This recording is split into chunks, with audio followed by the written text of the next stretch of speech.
और एक कोइंसिडेंस देखिए, आज शहीदी दिवस है और भगत सिंह को याद करते हुए दो लाइनें हैं। मुझे न तन चाहिए न धन चाहिए, बस अमन से भरा ये वतन चाहिए। जब तक जिंदा रहूं इस मातृभूमि के लिए रहूं, और जब मरूं तो तिरंगा ही कफन चाहिए। और भगत सिंह जी को याद करते हुए कितना बड़ा कोइंसिडेंस है कि आज हमारे साथ मौजूद हैं श्री जितेंद्र सिंह शंटी जी, जिनके अंदर यही भाव हैं और शायद इसीलिए इन्होंने जो सेवा दल का गठन किया जिसका नाम था भगत सिंह सेवा दल, और उसके माध्यम से इन्होंने जो काम किए हैं लोक हित में, जनहित में। कोरोना काल में जब हम सब डर के अपने घरों में बैठे थे, उस वक्त शंटी जी का जो योगदान था वो अविस्मरणीय है और इनके इन्हीं अथक कठिन परिश्रम के लिए इन्हें भारत सरकार ने एक बड़े अवार्ड से नवाजा। स्वागत है सर आपका, और मैं चाहूंगी कि आपकी जो ये पूरी दास्तां है लोक सेवा की, वो आज आप हम सभी के समक्ष रखें। धन्यवाद, शुक्रिया। बिल्कुल ठीक कहा आपने कि आज वो दिन है कि जिस दिन की खातिर, जिनकी कुर्बानियों के सदके आज हम आज़ादी की सांस ले रहे हैं,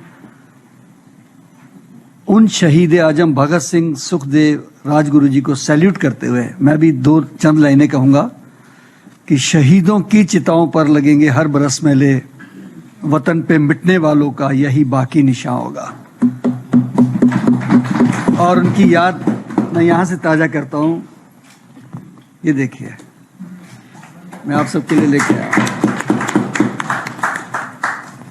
और सच बात यह है कि वो समय था क्रांति का उस प्रकार की, यानी उस प्रशासन से वो लड़े जिनके सामने बोलने की हिम्मत नहीं होती थी। जो तसीहे, जो दुख, जो दर्द उन्होंने सहा, पूरे परिवार ने, किस प्रकार उनको फांसी की सजा दी गई 23 साल की उम्र में, छोटी बात नहीं है, जरा सोचिए। लेकिन वो समय ब्रिटिश गवर्नमेंट की बुराइयों से लड़ने का था। वो प्रशासनिक बुराइयां भी थी, पॉलिटिकल भी थी। आज भी हम लोग अपने अपने क्षेत्र में उन बुराइयों से लड़ते हैं, लेकिन तरीका अलग है। वो क्रांतिकारी तरीका था, ये सामाजिक तरीका है। सबसे पहले तो मैं धन्यवाद करता हूं लोकसभा स्पीकर ओम बिरला जी का, जिन्होंने हमें इतना अच्छा मौका दिया। माननीय सम्माननीय हमारे प्रधानमंत्री जी का, जिन्होंने पता नहीं कहां से बहुत गहराई तक जाके उन लोगों को ढूंढा जो देश के लिए, समाज के लिए वो काम कर रहे थे, जिनकी सोच भी नहीं थी लोगों में, को पहुंचा ही नहीं था वहां तक। तो सबसे पहले मैं उनको बधाई देता हूं, माननीय मोदी जी को और माननीय ओम बिरला जी को। और आप सबको भी बधाई देता हूं, क्योंकि आप सब आम व्यक्ति नहीं हैं। आपके लिए एक शेर कह सकता हूं कि कुछ लोग थे कि वक्त के सांचे में ढल गए, कुछ लोग हैं कि वक्त के सांचे बदल गए। आपने लीक पे चल के काम नहीं किया, लीक से हट के काम किया। चाहे वो एग्रीकल्चर का काम हो, चाहे वो पर्यावरण का काम हो, चाहे वो स्वास्थ्य से संबंधित हो, हम सबका मकसद एक ही है कि हम वो काम करेंगे जिसे ना प्रशासन कर सकता है, कई बार ना समाज कर सकता है, और अच्छे अच्छे लोग हाथ खड़े कर जाते हैं। यहाँ तक कि जो चुन के आए हुए लोग होते हैं वो भी सोचते हैं यार हमारे पास तो बजट नहीं है, कैसे करेंगे। ऐसी ही एक पहल का मौका ईश्वर ने मुझे दिया आज से 25 साल पहले। जब मैं देखता हूं कि किसी शमशान घाट पे जाके कि एक आदमी लोगों की जली हुई लकड़ियों के टुकड़े उठाता है जो बच गए हैं जलने के बाद, तो मुझे लगता है शायद चोरी कर रहा है।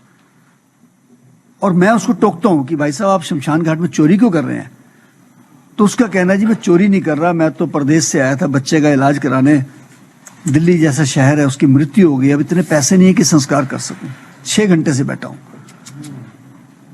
हम दोस्तों ने उसका संस्कार कराने के बाद एक आपस में मीटिंग करी। जैसे हमारी आदत है, लोगों ने कहा, दोस्तों ने, यार सरकार को करना चाहिए, ये है वो। मैं कहा नो, हम क्यों नहीं कर सकते? हमने अपने घर में इन्वर्टर लगाया, सरकार से थोड़ा पूछा है। शुरुआत हमने की ना, आरओ लगाया, पानी अच्छा नहीं आता था, तो ये काम भी पहल हम करेंगे। और हमने एक शहीद भगत सिंह सेवा दल बनाकर शुरुआत करी और उन कामों को करने का प्रयास किया जिसे दिल्ली के अंदर राष्ट्रीय राजधानी में ना प्रशासन ने सोचा था ना सरकार ने सोचा था, और वो था अनक्लेम डेड बॉडी का क्रिमेशन। लोगों ने बड़ा हमें चढ़ाया शुरू में, यार ये तो इन्होंने कोई लाशों का बिजनेस शुरू कर दिया है, किसी ने कहा पॉलिटिक्स कर रहे हैं, किसी ने कहा ये कफन बेचेंगे, लकड़ी बेचेंगे, डिफरेंट। हम थके नहीं और ईश्वर ने बख्शिश करी, 17 शमशान घाट अडॉप्ट किए। और मैंने भी पीछे हिसाब लगाया था कि 26 साल में लगभग 21,000 से ज्यादा अनक्लेम डेड बॉडी का हमने क्रिमेशन कराया ऑन रिकॉर्ड। जब इस फील्ड में गए तो हमें लगा यार दिल्ली जैसे शहर में हॉस्पिटल में डेथ हो जाए, बॉडी को घर लाना हो या घर से शमशान ले जाना हो, शव वाहन नहीं मिलता। तो हमने 1996 में पहले एक शव वाहन बनाया, एम्बुलेंस बनाई। इतनी डिमांड आई कि हम बनाते चले गए और जब तक कोविड शुरू नहीं हुआ था हमारे पास 12 शव वाहन और एम्बुलेंसेस थे। और जब मैंने पूरा खाका निकाला कि 25 साल में कितनी सेवा हुई है, तो 49,000 से ज्यादा डेड बॉडी को हम कैरी कर चुके थे अपने शव वाहन में 25 साल के अंदर। जिसे मैं ऑन रिकॉर्ड बातें कर रहा हूं आपके साथ। और इसके अलावा जैसे मॉर्चरी बॉक्स, ये किसी के दिमाग में नहीं था कि जैसे घर में डेथ हो जाए और किसी के बच्चों ने बाहर से आना है या बड़ों ने बाहर से आना है, तो डेड बॉडी कहां रखेंगे? क्योंकि अगर हॉस्पिटल में डेथ हुई है तो मॉर्चरी मिल जाती है, लेकिन घर में हुई है तो सरकारी हॉस्पिटल कभी नहीं रखेगा। हमने उसके लिए एक मॉर्चरी बॉक्स बनाया, एयर कंडीशन मूवेबल। हमारी गाड़ी जाती है, उनके घर में जाके फिट करके आती है और उसको 2 दिन 3 दिन 4 दिन भी रख सकते हैं आप, और फ्री ऑफ कॉस्ट। ये सुविधा लोगों को अच्छी लगी, फिर हमने 10-15 बना लिए। और हमें ईश्वर ने यह भी मौका दिया कि हमारे देश के पूर्व प्रधानमंत्री माननीय अटल बिहारी वाजपेयी जी की जब मृत्यु हुई, वहां भी हमारा मोर्ची बॉक्स लगा। श्री अरुण जेटली जी के उस बुरे समय में भी हमें सेवा का मौका मिला। सुषमा स्वराज जी के उस समय में ये ईश्वर ने हमें सेवा दी और काम फैलता चला गया। फ्री क्रिमेशन, एम्बुलेंस, शव वाहन एंड मोर्ची बॉक्स। इसके बाद 2 चीजें और आई कि शमशान घाट पे बहुत से ऐसे लोग हैं जो अस्थियां छोड़ ही जाते हैं यार। जब उनके पास जलाने के पैसे नहीं है तो अस्थियों को लेके जाने के हरिद्वार के 5,000 रुपए कहां से लाएंगे वो? उस पर शुरुआत कर दी हमने। एक गाड़ी इसी काम में लगा दी कि जितनी अस्थियां बची है हर 3 महीने बाद जाएंगे और हरिद्वार में विसर्जन करेंगे। वो जो रूटीन में करी उनकी तो संख्या ही कोई नहीं है। लेकिन अगर मैं कोविड की बात करूं तो कोविड निकलने के बाद 2,500 से ज्यादा अस्थियां जो हमारे 2 शमशान घाट पे पड़ी थी उससे विसर्जन करने का मौका भी सेवा हमें ईश्वर ने दिया। और जो हमारा सबसे आखिरी काम वो हमने चुना ब्लड डोनेशन का। और मैं सबको अवेयर करता हूं इस बात के लिए कि एक ऐसी चीज जिसे या ईश्वर दे सकता है या आप दे सकते हैं, हम दे सकते हैं, बीच में कोई जरिया नहीं है, कोई पेड़ नहीं है, कोई जंतु नहीं है, वो है खून। मैंने लोगों को इतना अवेयर किया कि 168 ब्लड कैंप्स में कर चुका हूं और 103 बार मैंने ब्लड डोनेट किया। वर्ल्ड बुक ऑफ रिकॉर्ड में मेरा नाम आ चुका है। ये भी ईश्वर ने मौका दिया। और उसके लिए मैंने एक शेर भी लिखा था जी कई साल पहले। स्लोगन है कि रक्त दाता है जीवन दाता, उससे बढ़कर सिर्फ विधाता। या ईश्वर या आप, बीच में कोई जरिया नहीं है। ईश्वर ने मौका दिया। और मजेदार बात यह है कि हमने जिन कामों को पकड़ा बाद में दिल्ली में सरकार को भी महसूस हुआ। हम नवे कंसेप्ट लाते हैं। जैसे अभी पीछे हमने, मेरी मिसेज कहने लगी कि मैंने देखा है कि कोविड में लेडीज जब आपके ड्राइवर के साथ जाती थी अनकंफर्टेबल महसूस करती थी। तो मैंने कहा फिर क्या करूं? कहने लगी आप कुछ लेडीज के लिए एम्बुलेंस अलग बनाइए ना, उसमें ड्राइवर भी लेडीज हो।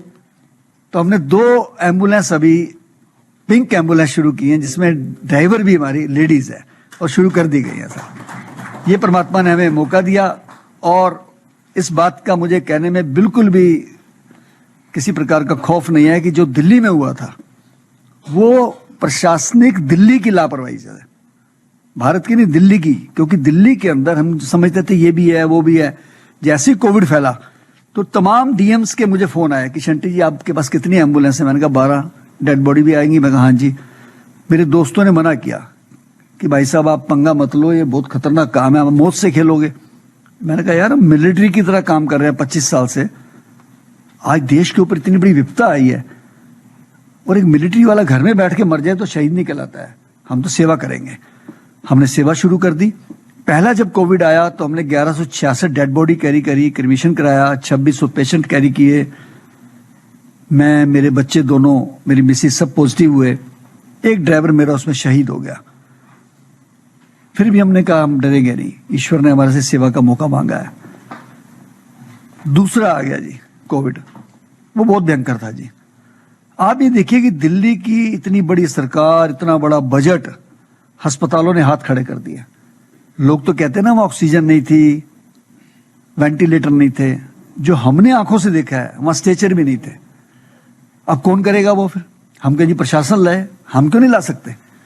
मैंने 100 स्ट्रेचर, 100 ट्रॉलीज खरीदी उस समय। फैक्ट्रियों में से पकड़ पकड़ के लाए, उठा के लाए। 100 ऑक्सीजन सिलेंडर खरीदे, 100 कंसंट्रेटर खरीदे लोगों से कह के। एक शमशान घाट जो मेरे पास सीमापुरी का था, 500 टन लकड़ी हमने वहां फेंकी और लंगर का बोर्ड लगा दिया। लोग तो रोटी का लंगर लगा रहे थे, हमने कहा लकड़ी का लंगर है, आप शमशान घाट पे आइए, कोई तोलने की जरूरत नहीं है, आप रेडी खड़ी कीजिए, जितना आपको चाहिए लकड़ी उतना लेके जाइए। और आप बिलीव करेंगे कि हमने एक दिन में कितने क्रिमेशन कराए, आप सोच भी नहीं सकते हैं। उस शमशान घाट पे पिछले 20 साल की एवरेज निकालें तो 2 की एवरेज है। लेकिन कोविड में हमने जो किए वहां 174 तक एक दिन में किया, मैंने 174 एक दिन के अंदर। यानी वेटिंग आती थी, 80 वेटिंग, 90 वेटिंग, ये हालात। मैं शमशान घाट में खड़ा हूं, लाशें आसपास पड़ी हैं। 22 दिन मुझे घर जाने का मौका नहीं मिला, 22 डेज। जाऊं कैसे? लाशें नहीं, संस्कार नहीं खत्म हो रहे हैं। फिर मैंने आफ्टर बार अपनी एम्बुलेंस से कुछ कपड़े रख लिए, कुछ खाने पीने का सामान रख लिया। मैं सेवा कर रहा हूं और मुझे प्रधानमंत्री जी का फोन आ गया। मेरा ड्राइवर कहता जी प्रधानमंत्री निवास से फोन है। तो मैं हिल गया कि शायद हमारे से कोई गलती तो नहीं हो गई है, या कोई ये भी हो सकता है कोई सिफारिश आ रही हो, क्योंकि उन दिनों सिफारिश से संस्कार बहुत हो रहे थे। लेकिन जब मैंने कान से फोन लगाया तो उन्होंने सीधा ही कहा जी मैं नरेंद्र मोदी बोल रहा हूं। मैं तो हिल गया जी एकदम। मैं हैरान हो गया कि प्रधानमंत्री जी इतने छोटी चीज को भी सोच सकते हैं। तो मुझे कहा क्या उन्होंने, कहने लगे शंटी जी टेलीविजन पे आपको हम देख रहे हैं, सारा देश आपके साथ है, इसी तरीके से सेवा करते रहिए, बहुत बहुत मेहरबानी। आप बिलीव नहीं करेंगे, मेरे रोंगटे खड़े हो गए। और दूसरे दिन मुझे उपराष्ट्रपति श्री वेंकैया नायडू जी का फोन आया, उन्होंने भी मुझे तसल्ली दी। उसके बाद बहुत अक्षय कुमार जी का फोन आया फिल्म इंडस्ट्री से, धर्मेंद्र जी का फोन आया, उन्होंने हमको मतलब एक आसरा देने वाली बात, हौसला देने वाली बात। लेकिन इसमें जो सबसे बड़ा श्रेय जाता है मेरे ड्राइवर्स जो एम्बुलेंस चलाते थे, मेरे शमशान घाट पे काम करने वाले कर्मी जो थके ही नहीं, लाशें उठाते उठाते थके ही नहीं, जलाते जाते थके ही नहीं, रोटी खाई नहीं, पानी पिया नहीं, लेकिन वो पीछे नहीं हटे और डर के मारे घर भी नहीं गए, अपनी जान को दांव पे लगा के। जो गुरुजी ने कहा था ना कि दे शिवा बरमोहे एहे शुभ कर्मन ते कबहो न डरो, न डरो और सो जब जाए लरो, निश्चय कर अपनी जीत करो। और हम कोरोना को हरा के बच के भी आए। 4200 डेड बॉडी हमने क्रीमेट की, 4200 इस दोनों कोविड में। लेकिन आपको इस सारी चीज में जो मैं मेरा बेस समझाने का है, सारे अपने अपने एक्सपीरियंस शेयर कर रहे हैं, बहुत अच्छी अच्छी बातें सुनने को मिली। कुछ चीजें ऐसी है जिनकी तरफ बिल्कुल ध्यान नहीं जाता हमारा। हम देखते हैं कि घर में टेलीविजन होना चाहिए, एलईडी होनी चाहिए, कार होनी चाहिए, लेकिन घर के अंदर और क्या चीजें जरूरी हैं वो उन पर ध्यान नहीं जाता है। सरकारों को भी, स्टेट गवर्नमेंट्स को भी ये सोचना चाहिए, और शायद सोचा नहीं था कभी कि इतने वेंटिलेटर की जरूरत भी पड़ सकती है। यानी तैयार नहीं थे, यानी डिजास्टर के लिए तैयार नहीं थे। 2 चीजें जीवन में मैंने देखी हैं कि सरकारों को बहुत जरूरी करनी चाहिए, एक तो डिजास्टर मैनेजमेंट और दूसरा डेड बॉडी मैनेजमेंट। कभी सोचा था कि इतनी डेड बॉडी भी आ सकती है कि एक शमशान घाट के ऊपर? आज आपने देखा भी होगा, मैं बता देता हूं कि दिल्ली के 14 हॉस्पिटल्स में जो मोर्चरी बॉक्स होते हैं वो भर गए थे, मोर्चरी के कमरे भर गए थे। फिर मोबाइल मोर्चरी मंगानी पड़ी, उसके अंदर यानी एक कंटेनर होता था, उसके अंदर एसी लगा होता था, उसके अंदर बॉडीज 15-15, 20-20 रख देते थे। तो अगर ये पहले से कुछ बना होता तो शायद परेशानी ना होती। यानी इसकी तरफ ध्यान नहीं गया कि डेड बॉडीज के लिए इतनी चीज भी जरूरत पड़ सकती है। लकड़ी जैसी चीज खत्म हो गई दिल्ली में, आसपास के बॉर्डर बंद हो गए, बाकी स्टेट्स में ही लोग जा रहे थे तो उन्होंने कहा जी हम लकड़ी नहीं देंगे। हमको लकड़ी के लिए परेशान होना पड़ा। अब देखिए फेलियर कहां से होता है, प्रशासन दिमाग नहीं चलाया क्योंकि उनके पास एक्सपर्ट्स नहीं थे डिजास्टर मैनेजमेंट के। सारी डीटीसी की बसें बंद थी दिल्ली में, दिल्ली की जो बस सर्विस है उसको डीटीसी कहते हैं, दिल्ली ट्रांसपोर्ट कॉर्पोरेशन। अगर प्रशासन चाहता तो जो बसें खाली खड़ी थी उनकी सीटें निकाल देते, उनको एम्बुलेंस बना देते, उनके अंदर जितनी बड़ी डेड बॉडी ढोल लेते, वो उसके अंदर मोबाइल हॉस्पिटल भी बन सकते थे। ये डिजास्टर का सब्जेक्ट है, लेकिन कहीं किसी का दिमाग नहीं चला। सड़ रही थी गाड़ियां खड़ी हुई, ड्राइवर घर पे बैठे थे, बसें बंद हो चुकी थी, लोग सड़कों पे नहीं थे।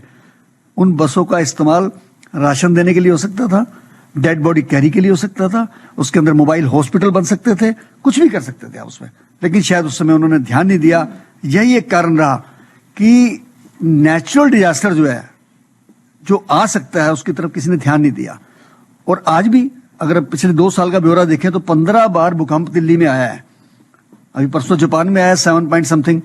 तो उसके लिए हमें तैयार रहना चाहिए। ये मैं आप सबको बताना चाहता हूं कि सबसे बड़ी बात यह है जी कि आज हमारे जो बच्चे हैं एमबीए करेंगे, एमबीबीएस करेंगे, इंजीनियर बनेंगे। मैं ये नहीं कहता कि ना बने, लेकिन इन कोर्सेज का इस्तेमाल कहीं भी कोविड में हुआ क्या? कोई फ्रंट लाइन पे आया जी? किसका काम आया? सेवा डॉक्टर की आई, नर्सेज की आई, टेक्नीशियंस की आई। और मुझे प्राउड है इस बात पे कि मेरा बेटा जोतजीत सिंह लंदन से डिजास्टर मैनेजमेंट में मास्टर करके आया था, और वो इतना काम आया कि डीएम उससे सलाह लेते थे कि जोतजीत जी आइए, आप सलाह दीजिए अब कैसे करना चाहिए। अच्छा, लकीली वो मेरे पीछे से मेरे साथ सेवा करता आता था, तो उसने कहा पापा मैंने डिजास्टर मैनेजमेंट का कोर्स करना है। मुझे भी नहीं पता था क्या होता है। तो लंदन में कोवेंट्री एक जगह है, वहां जाके उसने वो कोर्स किया, और उसका फायदा सरकार ने भी उठाया, प्रशासन ने भी उठाया, और ईश्वर ने इतनी बख्शिश करी कि आज उस बच्चे ने पूरे देश के अंदर सबको वो डिजास्टर का कोर्स सिखाने का बीड़ा उठाया है।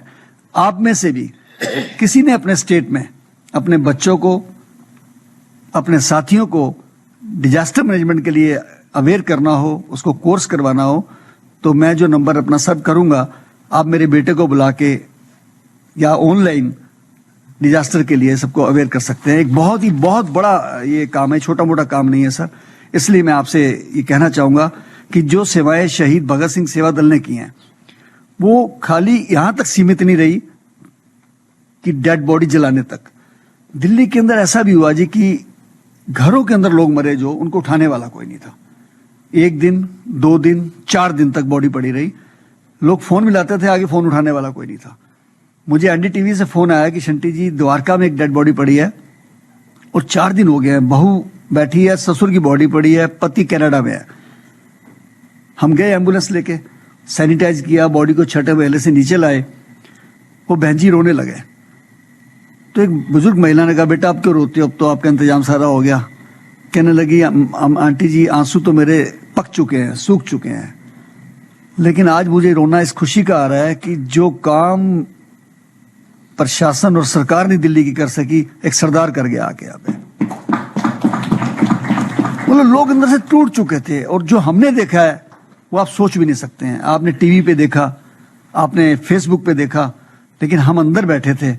हमने 10-10, 12-12 साल के बच्चों को अपने पिता की लाश अकेले लाते हुए देखा है। मैंने एक 18 साल की लड़की को अपने पिता की लाश को कार में रख के लाते हुए देखा है।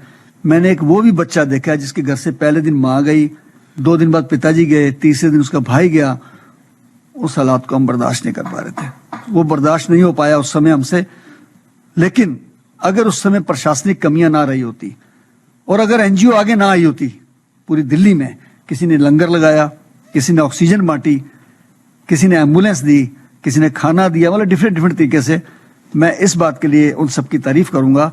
और सबसे बड़ी बात कि जब हमारे ड्राइवर जाते थे एम्बुलेंस लेके, उसमें अंदर 6-6, 8-8 डेड बॉडीज होती थी, उनको प्यास लगती थी।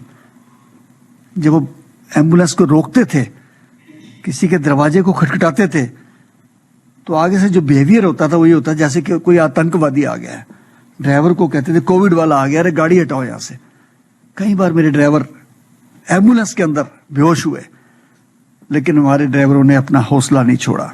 किसी भी तरीके से वो घबराए नहीं, किसी तरीके से। उन्होंने एक ही बात कही कि शंटी जी हम इस देश के लिए सेवा करते हुए 25 साल से लगे हुए हैं। आज मौत भी आ जाए तो हम अपने आप को धन्य समझेंगे, हम पीछे नहीं हटेंगे किसी भी तरीके से।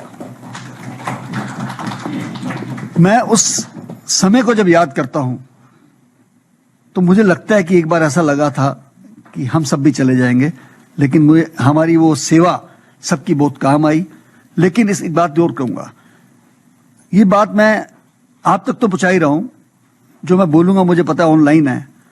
मैं एक निवेदन करना चाहता हूं अपनी सरकार से, माननीय प्रधानमंत्री जी से, माननीय गृह मंत्री जी से, कि जिन्होंने अच्छा काम किया उन सबको आपने बहुत सम्मान दिया, लेकिन कुछ लोगों ने इस कोविड का बहुत नाजायज फायदा उठाया जी। मैं सैल्यूट करता हूं डॉक्टर, टेक्नीशियंस, नर्सेज वगैरह को, लेकिन जो हॉस्पिटल इंडस्ट्री की तरह चल रहे थे जी, उन्होंने 25-25 लाख रुपया उस बीमारी का लिया है जिसका इलाज नहीं था। उन्होंने लाशें देने से मना कर दिया जी। हमने लड़ाई लड़के उन लाशों को भी दिलाया जी, हमने दिलाया जी। इसके अलावा ये जो टेस्ट करते हैं लैब वाले जी, 400 रुपए वाला टेस्ट उन्होंने 10-10 हजार रुपए का किया जी। ये चीजें सामने हैं। एक कानून है कि अगर मिठाई का डब्बा मिठाई के साथ कोई तोलता है तो उसको जेल होती है, और हुई भी है कई लोगों को। आपकी भी एग्रीकल्चर में भी होगा कहीं ऐसे। तो ऐसा क्यों नहीं कि जब देश में इतना बुरा समय आया कि एक गरीब से गरीब आदमी किसी की मदद करना चाहता था, उस समय में इन पूंजीपतियों ने जो बुरी तरह से लोगों को निचोड़ा, कम से कम इनकी जांच होनी चाहिए, इनके ऑडिट होने चाहिए, और उस पैसे को प्रधानमंत्री जी के राहत कोष में डाल के सेवा में लगाना चाहिए, क्योंकि वो पैसा नाजायज कमाया है इन्होंने। इसके ऊपर कोई बख्शिश नहीं होनी चाहिए, बख्शा नहीं जाना चाहिए किसी तरीके से उनको। ये मेरा एक निवेदन है। और इसके अलावा मैं कहना चाहूंगा कि जो लोग हमारे ये पद्मा अवार्ड लेकर आए हैं, अभी भी हम बाहर खड़े हुए बात कर रहे थे, आप कोई छोटे व्यक्ति नहीं है, आप आम व्यक्ति नहीं है। मैंने आज आदरणीय स्पीकर साहब जब खड़े थे उनसे भी निवेदन किया कि हमारे जितने भी अवार्डीज हैं इनकी पहचान होनी चाहिए। आज एक छोटा सा कोई निगम पार्षद या और भी कोई चुनाव व्यक्ति जाता है तो अपना कोई ना कोई पहचान दिखा के उसके 10 बेनिफिट लेते हैं। हम बेनिफिट नहीं मांग रहे, हम पैसा नहीं मांग रहे हैं किसी प्रकार का, लेकिन कहीं जाए तो मान इज्जत के तो भूखे होते हैं जी।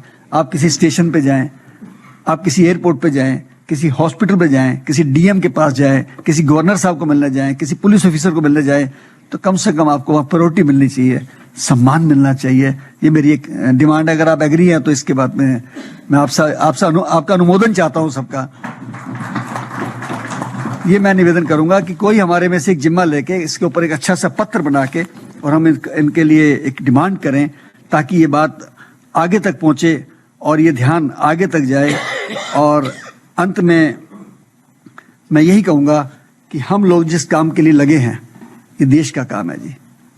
आप अपना घर बार छोड़ के, आप लोग अपना परिवार छोड़ के सेवा करते रहे, लेकिन इस बार सरकार को भी इस बात का धन्यवाद देना चाहिए कि मैंने सुना था कभी बचपन में कि ये अवार्ड किसी और चीज से मिलते हैं, लेकिन आज महसूस हुआ कि अगर हमारे प्रधानमंत्री जी ने बिना चप्पल वालों को भी अवार्ड दिए हैं तो अवार्ड की वैल्यू है, काम की वैल्यू है। इसलिए मैं माननीय प्रधानमंत्री जी का, राष्ट्रपति जी का, गृह मंत्री जी का, स्पीकर साहब का धन्यवाद करता हूं, और आज आए हुए सारे यहाँ पे माननीय पद्मश्री अवार्डीज का भी धन्यवाद करता हूं कि आप सबने कीमती समय निकाला देश के कोने कोने से आके, और जिस टीम ने आज हमें यहाँ पे स्वागत किया उन्होंने भी हमारा बहुत ख्याल रखा। हम कोशिश करें कि एक परिवार के रूप में बन के रहें, अपने कामों की खुशबू जगह जगह फैलाएं, और एक दूसरे के काम की कहीं जरूरत पड़े, जैसे मेरा एम्बुलेंस सर्विस है, मेरा शव वाहन सर्विस है, इसके बारे में आपका भी दिल करेगा, या जो सांसद महोदय हमारा सुन रहे होंगे प्रोग्राम, वो अगर चाहते हैं कि उनके क्षेत्र में काम शुरू किया जाए तो हम करने को तैयार है, देश के किसी भी कोने में। ये काम हमारे आपस में आदान प्रदान होंगे तो मुझे लगता है खुशबू जगह जगह फैलेगी। तो मैंने ज्यादा समय लिया, उसके लिए मैं क्षमा चाहता हूं। और अंत में, क्योंकि आज दिन भी शहीद आजम भगत सिंह जी का है, तो यही कहूंगा कि खून शहीदों का प्यारो मिला हुआ इस रंग में, जिन्हें देश हो जान से प्यारा, आओ हमारे संग में, हमने अपने प्राणों से है आजादी को तोला, मेरा रंग दे बसंती चोला, मेरा रंग दे बसंती चोला। जय हिंद, जय भारत। बहुत बहुत शुक्रिया शंटी जी, और आपकी बातों से निश्चित रूप से हर कोई जो यहाँ पे मौजूद है वो देशभक्ति की भावना से ओतप्रोत हो चुका होगा। और इसके बाद अगर किसी के मन में कोई प्रश्न है, कोई क्वेश्चन है, अगर आप शंटी जी से पूछना चाहें, साझा करना चाहें, तो आप उसके लिए आमंत्रित हैं।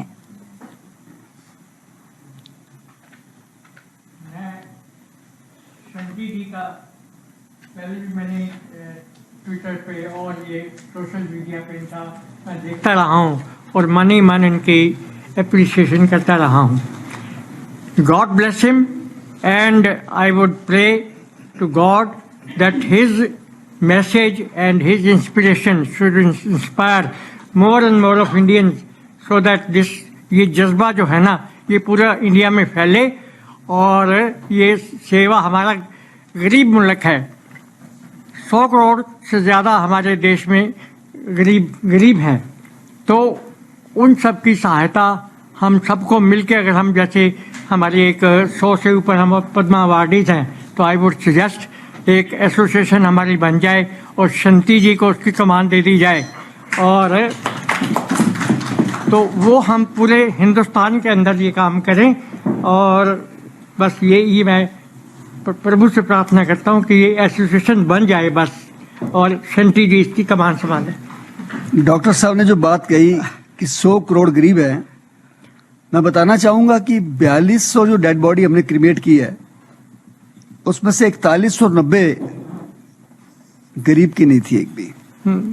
और सच बात यह है कि जो गुरबानी में लिखा था वो हमने आंखों से देखा है कि अमीर लोग घरों में बैठ के मर रहे थे जो अपने आप को समझते थे हमारे से बड़ा पैसे वाला नहीं है, हमारे से बड़ा शाहूकार नहीं है, हमारे से बड़े साधन किसी के पास नहीं है। और हुआ क्या कि उनकी लाश पड़ी थी सामने, बाप की और बेटे ने उठाने से मना कर दिया।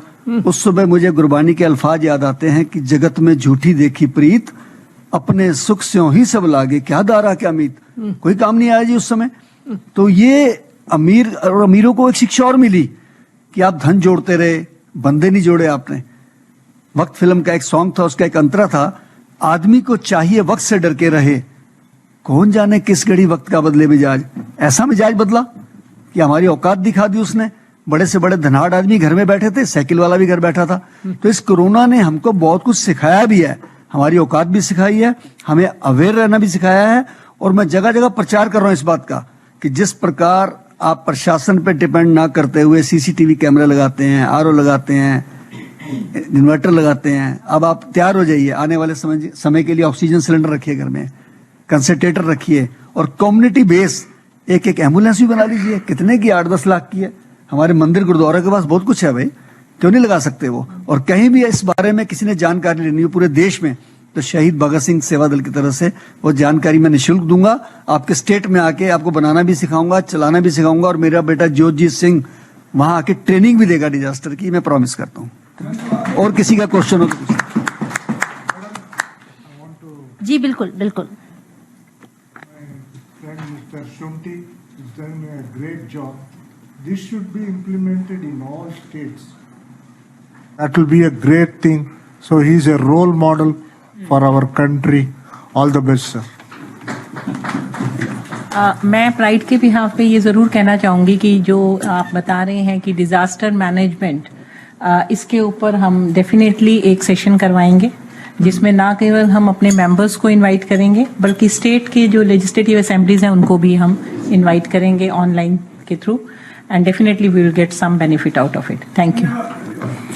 संटी जी के लिए मैं 2 शब्द कहना चाहूँगा कि आप जैसा व्यक्तित्व हमारे लिए प्रेरणा स्रोत है।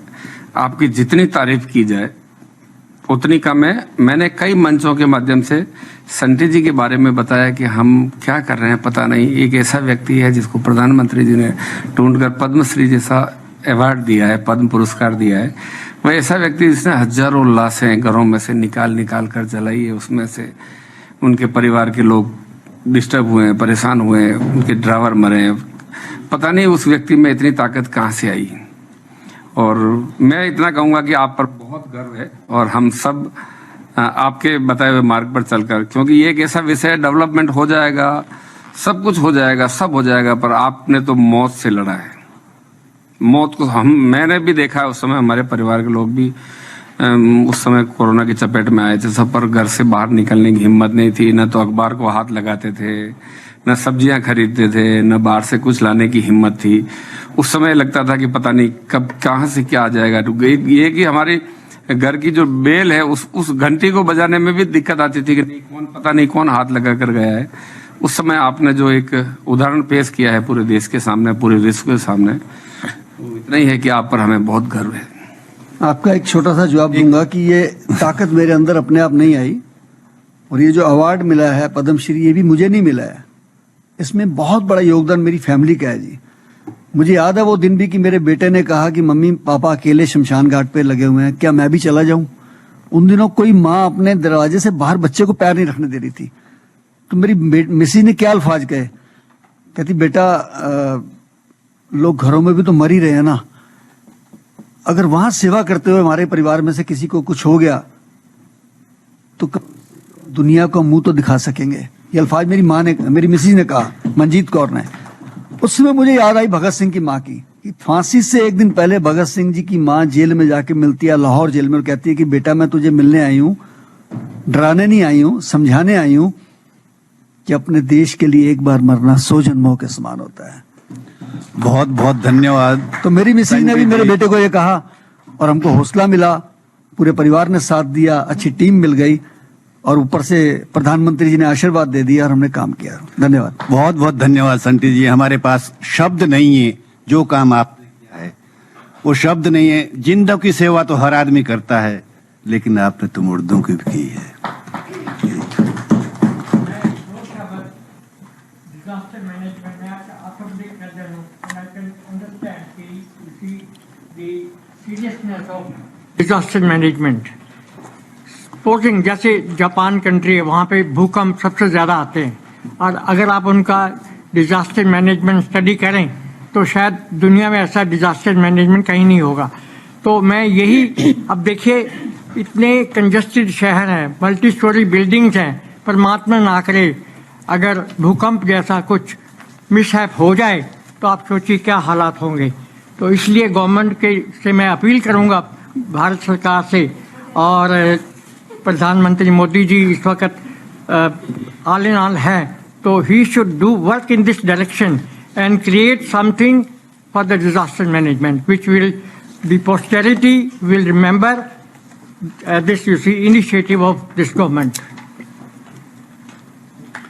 अंकल जी मैं एक बात कहना चाहूंगा आप सबके लिए, अपने लिए नहीं, कि आप सब अपना घर परिवार सबको त्याग के सेवा करते हैं, लेकिन क्या आपको प्रशासनिक मदद मिलती है कि नहीं मिलती है, इसके बारे में मैं अंदर से आप सोचिएगा, मांग रहा हूं।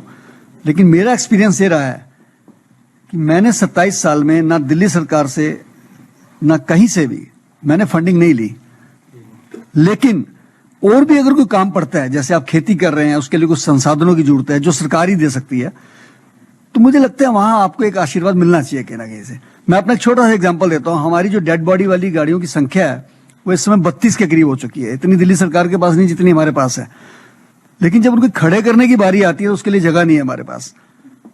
मैंने माननीय प्रधानमंत्री जी से निवेदन किया और प्रधानमंत्री जी ने फट अगले दिन एक्शन लिया और डीडीए को बोला कि इनको जगह दी जाए।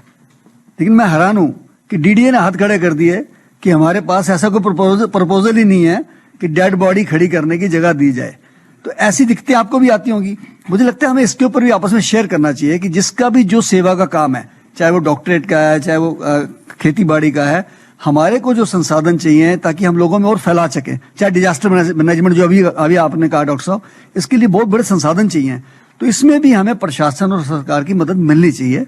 और मैं इसके लिए निवेदन भी करूंगा राष्ट्रपति जी से, प्रधानमंत्री जी से, आप भी अपने अपने तरीके से लिखिए ताकि हम उस काम को आगे फैला सकें। ये मेरी आपसे गुजारिश है। धन्यवाद। जय हिंद।